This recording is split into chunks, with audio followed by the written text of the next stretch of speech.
Hello friends, मैं विनोद शर्मा फिर से वेलकम करता हूं आपका सेशन ब्रेन साइंस में।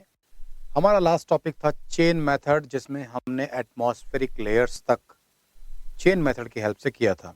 और मैंने आपसे कहा था कि हम एक टॉपिक और लेंगे जो कि हिस्ट्री का टॉपिक है, जिसमें हम एक पर्टिकुलर क्वेश्चन के आंसर को चेन मेथड की हेल्प से विजुअलाइज फॉर्मेट में एक स्टोरी की तरह देखेंगे और जो हमें आंसर को याद दिलाने में मदद करेगी।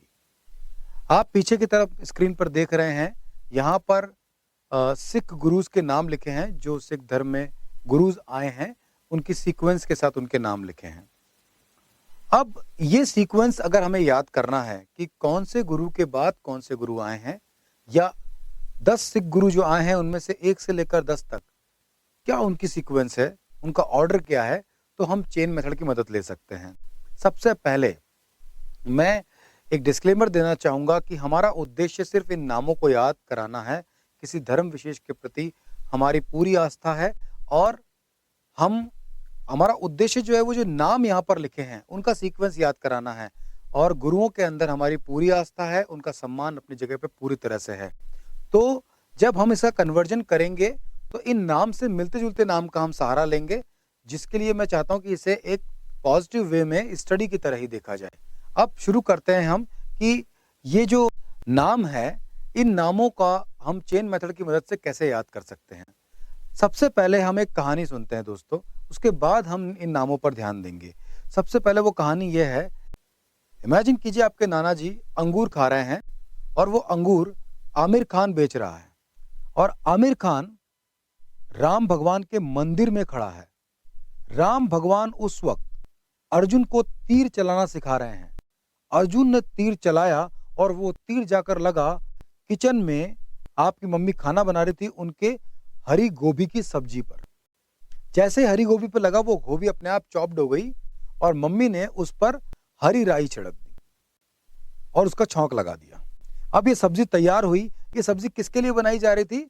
आपके ड्राइंग रूम में बैठे हैं हरे कृष्ण भगवान, जिनके लिए आपकी मम्मी ने सब्जी बनाई। हरे कृष्ण भगवान ने ये सब्जी जब देखी तो बहुत खुश हुए कि तीर से सब्जी बना दी। इस बात पर उन्होंने आपकी मम्मी को बहादुर कहा और बहादुरी का टैग दिया। और आपकी मम्मी ने कृष्ण भगवान की तरफ देख के कहा, हरे गोविंदा हे गोपाला, हर गोविंदा हर गोपाला, जय गोविंदा। अब इस पूरी कहानी को अगर मैं कहूं क्या आपको याद है, तो मुझे उम्मीद है ये कहानी आपको याद होगी, क्योंकि इसमें एक विजुअलाइज स्टोरी है। मैं सिर्फ बताऊंगा कि आपके नाना जी क्या कर रहे थे, आपको याद आ जाएगा। वो नाना जी अंगूर खा रहे थे। अंगूर वो किससे लेकर खा रहे थे, कौन बेच रहा था, आपको याद आ जाएगा। आमिर खान बेच रहा था। आमिर खान कहां खड़ा था, आपको याद आ जाएगा। राम भगवान के मंदिर में खड़ा था। राम भगवान क्या कर रहे थे, दिमाग पर जोर डालेंगे तो आपको दिखाई देगा कि वो अर्जुन को तीर चलाना सिखा रहे थे। अर्जुन का तीर कहां लगा, अगर आप फोकस करेंगे तो आपको याद आएगा कि वो हरी गोभी की सब्जी पे लगा। हरी गोभी की सब्जी चॉप्ड होने पर मम्मी ने उस पर क्या डाला, आपको जरूर याद आएगा कि उस पर हरी राई डाली। हरी राई की छौंक लगी हुई सब्जी किसके लिए बनाई गई, तो आपको याद आएगा कि हरे कृष्ण भगवान के लिए। और हरे कृष्ण भगवान ने बहादुर कहकर के बहादुरी का टैग मम्मी को दिया और मम्मी ने कहा, जय गोविंदा जय गोपाला। अब इस कहानी में जो मैंने कैरेक्टर्स और नाम लिए हैं, वो नाम हमारे आदरणीय सिख गुरुओं के नाम से मिलते जुलते हो सकते हैं, जिससे हम ये सीक्वेंस याद रख सकते हैं।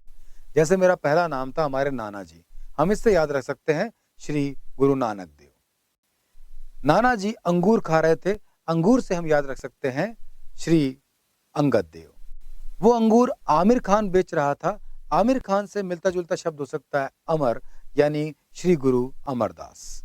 आमिर खान राम भगवान के मंदिर में खड़ा था, राम भगवान से याद आ सकता है श्री गुरु रामदास। राम भगवान अर्जुन को तीर चलाना सिखा रहे थे, तो हमारा नया नाम आ सकता है हमें याद, श्री गुरु अर्जुन देव। और इसके बाद अर्जुन का तीर हरी गोभी पे लगा।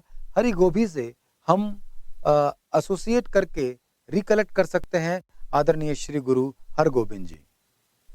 और उस पर मम्मी ने हरी राई डाली, इससे हमें ये याद आ सकता है कि आदरणीय श्री गुरु हर राय। और ये हरे कृष्ण भगवान के लिए बनाई गई, इससे याद आएगा गुरु हरकृष्ण।